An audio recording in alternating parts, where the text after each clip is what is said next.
አለብህ ያዳህን በሙሉ ውዙፍ ነው ማደርግብህ ብሎ አስፈራርቶት ነበር። የሃናን አባት ማን ነው የሚያስፈራራው? መኮንን ወይም የአቤል አጎት። የሃናን አባት ደግሞ ምንም አይነት መፍትሄ ሲያጣ ከልጁ ጋር ተመካከረ። በእናቷ ደብቆ ልጄ እንደዚህ ነገር አለ ምን ይሻላል ምናምን ብሎ አማክሯት ነበር። ስለዚህ እናንተ ጎዳና ከምትወጡ እናቴ ከምትሞትብኝ እኔ ችግር የለውም ዋጋ ከፍላለሁ፣ መስዋዕትነት ተከፍላለሁ ለሁሉም ነገር፣ ብቻ እናንተ ጎዳና ልትወጡ አልፈልግም ብላ አቶ መኮንን እንድታገባ ወስና ተነስታ ነበር። መዘጋጃ ሂዶ ተፈራርሞ ነው የመጡት ተነበረው። በ80 ሲፈራረሙ የሷ ቤተሰብ የሚባል ነገር ምንም ሊሄድም አልፈለገም ነበር። ያ ለምንድነው? ትቢት ስላሰበ እሷ አገር ውስጥ አስቀምጦ ሊጫወትባት ለማንም መነገጃ ሊያደርጋት ስለፈለገ ነበር። ሄደች፣ ይዘዋት ሄደ።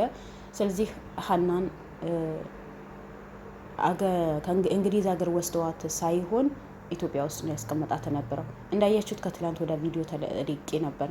ሀና ሀገር ውስጥ ነው ያለችው። ብዙ ስቃይ መከራ አይታ በጣም ተጎሳቅላ የምትበላው ነገር አታ ሴት ልጅ ሆና ሴቶችን የምትነግድ የአቤል አጎት ተላላኪ የሆነች ሴት አለች። የሰውን ሕይወት ማያሳዝናት፣ ሴትን ሕይወት ማያሳዝናት። አንድ ሴት ልጅ ወንዶችን የተፈራረቁ ሲደፍሯት ምንም አይመስላት። ፈልገው ነው ትላለች። ፈልገው ነው ብር ሊሰጣቸው እንግሊዝ ሀገር ሊሄዱ ፈልገው ነው እንጂ እኔ ያስገድጄያቸው አይደለም ነው ያለችው ነበረው። ግን ይሄ ከእውነት የራቀ ውሸት ነበር። ሳይወዱ በግድ ምግብ ሳይሰጣቸው ልብስ እንኳን የሚቀይሩ ነገር ሳይኖራቸው ነው ይሄ ነገር የሚደረጉት ተነበረው። ሀታ ቤተሰቦቻቸው ሲያናግሩ ጊዜ የሆነ ጥሩ ቦታ ሂደው ጥሩ ልብስ አልብሰዋቸው ነው ቪዲዮ የሚቀርጿቸው ነበረው። ሳይወዱ በግዳቸው አስገድደዋቸው ነበር። ካለችበት ጭንቅ ካለችበት መከራ አቤልን አውጥተዋት ነበር። አውጥቷት ያለውን ነገር እያንዳንዱ ጠይቀዋት፣ መኮንን እንዴት እንዳደረጋት ምን እንዳደረጋት በቃ ሁሉ ነገር ከጠየቃት በኋላ ወደ ቤተሰቦች ወስድሻለሁ፣ ከእናት ከአባቶች እቀላቅልሻለሁ ብሏት ነበር። እሷም በደስታ ወደ ከአቤል ካለችበት ጭንቅ ከታሰረችበት ከማድ ቤት ወጥታ አቤል ቤት አምጥተዋት ነበረ። ሕክምና ተደረገላት፣ ልብሱን ተቀየረላት። በቃ ጥሩ ሁኔታ ሆና ወደ ቤተሰቦቿ መጀመሪያ የፍቅረኛዋ እናት ቤት ነው ሄዶ ተነበረው። እንደምታውቁት የሀና መጀመሪያ ፍቅረኛዋ በእሷ የመጣ ተደበደበ፣ በሽተኛ ተደረገ። ከእናቱ ጋር ቤት ውስጥ ነው የሚኖሩ ተነበረው። ውጭ እንዳይወጡ ተደረገ። ብዙ ስቃይና ብዙ መከራ ደርሶባቸዋል። እናቱ በሄደችበት በሆኑ የመኮንን ሰዎች ይከታተላት ነበር። ሁሌ እሷ ለማጥፋት ነው መኮንን ሰዎች የሚከታተሏት ተነበረው። ግን ከእለታት አንድ ቀን አቤልን ደርሶላት ልጇን ወደ ሐኪም ቤት እሷ ደግሞ ሌላ ቦታ ቤት ቀይራ እንድትኖር አድርጓት ነበረ። እሱም አሁን ሐኪሞችን ጥሩ ሁኔታ እንዳለ በቃ ያገገመ ያናክል የሚያስከፋ በሽታ አይደለም። ያው ጫና ስለበዛበት እነሱም ድብደባ በጣም በኃይለኛ ስለደበደቡት ነው እንጂ ምንም አልሆነም፣ ደህና ነው፣ ይሻለዋል ብሎ ተናግረዋል። ስለዚህ የሀና ፍቅረኛ እናትም እኔ ሀናን እወዳታለሁ፣ በጣም ወዳት ልጄ ናት፣ እንደ ልጄ ነው ማየት፣ ግን የልጄ ልብ ተሰብረዋል። ልጄ ከኔ እንደማይወጣ አውቃለሁ። ነገር ግን አሁን ልጄ እንደዚህ ልቡ በተሰበረ ሰዓት በአቶ መኮንን ሰዎችን ወይስ በእናቷ ክስት ሰዎችን ተጎቶ ተደብድቦ እንዴት ነው ዛሬ መልሰ ሀናን አግባት ምላት? እኔ ሀናን ሆነ የሀና ቤተሰቦችን ይቅርታን አደርግላቸዋለሁ። ነገር ግን ልጄ መልሰ በዚህ እሳት ውስጥ ግባ ብዬ መቼም አለውም። በጣም ከባድ ነገር ነው። ልጄ በጣም ተጎድተዋል። ከምላችሁ በላይ ነው የተጎዳው። ስለዚህ ያ ስለሆነ እኔ በልጄ ላይ ምንም አይነት ነገር አድርግም ሆንም ብዬም አልጠይቀውም ብላ ነበር። ግን አቤልን እንደዛ አይደለም። ሰው ብዙ ነገር ይቅር ይላል። ይቅር ባዮችን ደግሞ ፈጣሪ ይወዳል። ስለዚህ ልጅሽን አሁን ድነዋል። ሀና ያለችበት መከራና ስቃይ እኛ ነው ያየ ነው። እኛ ነው በታሰረችበት ከማድ ቤት ነው ያወጣናት። ስለዚህ ያ ሁሉ ይቅርና ይቅር ተባብላችሁ ከቤተሰብ ደግሞ የሀና እናት ይሄ በሙሉ ሲደረግ ምንም የምታውቀው ነገር የለም። ስለዚህ ስለሌለ ሁላችንም ይቅር ተባብለን የበደሉትን ይቅር ተባብለን እናንተ አንድ ላይ ሆናችሁ እነዚህ ጠላታችሁ ማሸነፍ ነው ያለባችሁ። ያው አባቷ ነው የሚያውቀው የነበረው። አባቷ እስር ቤት ነው ያለው። በአሁኑ ሰዓት የሀና አባት እስር ቤት ነው ያለው። ምክንያቱም ልጁ ሳትወድ በግዱ ነው እንድታገባ ያደረጋት እያስገደዳት። ለምን? እሱ እዳው እንዲቀልለት ቤቱን ሊሸጥ ስላልፈለገ ማለት ነው።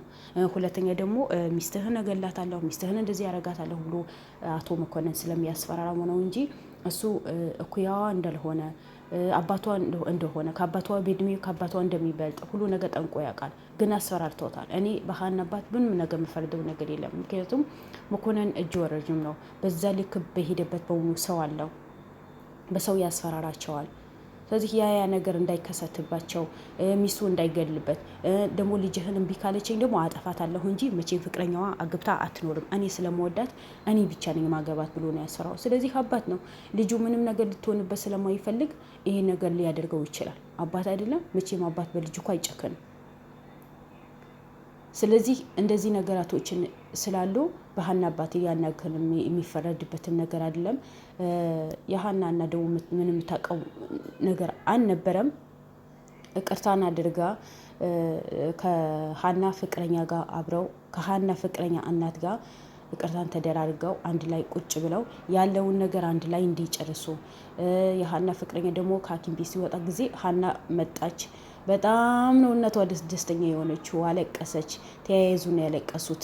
እንዴት በዚህ ልክ ሊሆን እናቴ በህይወት ያለሽ ነው ወይ? በራብ ሙቼ የምለብሰው ነገር ጠፍቶብኝ ብላ ነው እሪ ያለችው ያለቀሰችው።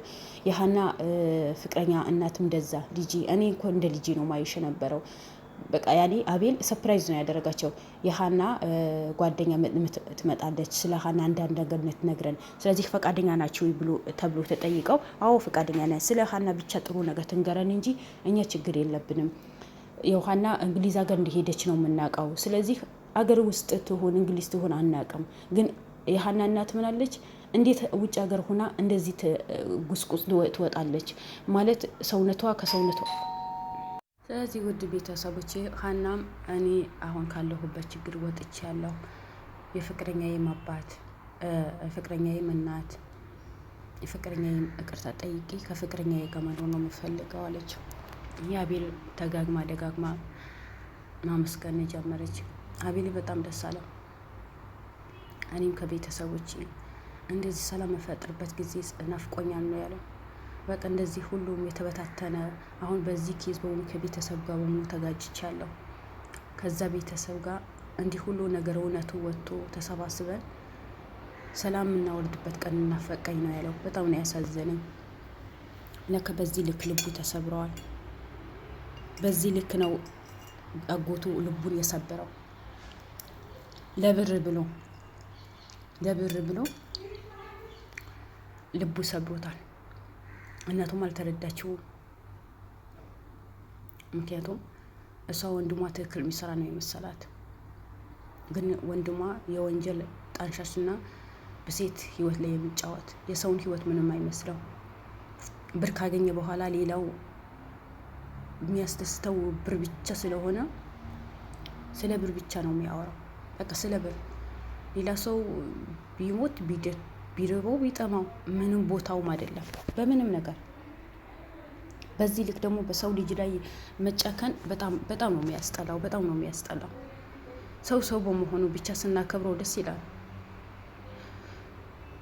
ለነገሩ ከቤተሰብ ርቆ ያልተቀመጠ ሰው የሰውን ናፍቆት መቼ ያየዋል? አያውቀውም እኮ ብቸኝነት ሰውን አያውቀውም። ብቸኝነት የኖረ ሰው ከቤተሰቡ ርቆ የኖረ ሰው የሰው ማንነት ሰውን የሚጥመው ሰውን የሚያከብረው። እንደሱ ደግሞ በዙሪያው ሰው የከበበው ሰው አይናፍቀውም። ምክንያቱም ብርም ከቦታል፣ ሴጣን ከቦታል፣ ሰውን ከቦታል። ሁሉ ነገር አላፊ ጠፊ ነው። ነገ ያ ብሩ ማልቆ ዛሬ የሚጨፍርባቸው ሰዎች ወይስ የሚያስጨፍሩ ሰዎች በሆኑ ሲርቁት በዛ ሰዓት ህሊና ወቅሶት ለበደለው ህዝብ በሙሉ ያስከፋው ህዝብ በሙሉ ይቅርታን ይጠይቃል። እርግጠኛ ነኝ ይቅርታን ይጠይቃል። ግን እኔ አቤል በጣም ነው ያሳዘነኝ። ሀና በድጋሚ እንኳን ደስ አለሽ። ከቤተሰቦችሽ ከእናትሽ ከፍቅረኛሽ እናት ጋር ሰላም ፈጥራችሁ ቅርታን ተደራርጋችሁ በዚህ ልክ ሰላም መፍጠራችሁ መጀመሪያ ያላችሁበት ህይወት እንድትመለሱ ሰላምን ስለፈጠራችሁ በጣም ደስ ብሎኛል። ጌታቸው ግን በዚህ ልክን በሁለቱም ሚስቶቹ ላይ መጫወት ልክ እንደ ቃቃ ልክ እንደ ኳስ መጫወት አግባብ አይደለም። የአንዷ በደል ብቻ አይበቃው፣ ሁለታቸውም ያስከፋል። ሁለቱም ሚስቶቹ እሱ እዛ ደስ ያለ ኑሮ የኖረ እዚህ ጋር ገና ኢትዮጵያ ላይ የሰውን ህይወት በሆኑ ያመሳቀላል። ለማንኛውም ውድ ቤተሰቦቼ ዛሬ በጣም ደስ የሚል ነገር ነበረ። ሁለቱም የጠፉ የጌታቸው ሚስቶች ተገኝተው ከቤተሰባቸው ተቀላቅለው ደስታቸውም ያሳልፉበት ቀን ነው። አቤልም እንኳን ደስ አለ፣ ልዑልም እንኳን ደስ አለ። አንዳንዴ የልፋታቸው ውጤት ስታገኘው በጣም ደስ ይላል። ሁሌ አሸናፊ ነን የሚሉ ሰዎች ሲዋረዱ ደግሞ በጣም ደስ ይላል።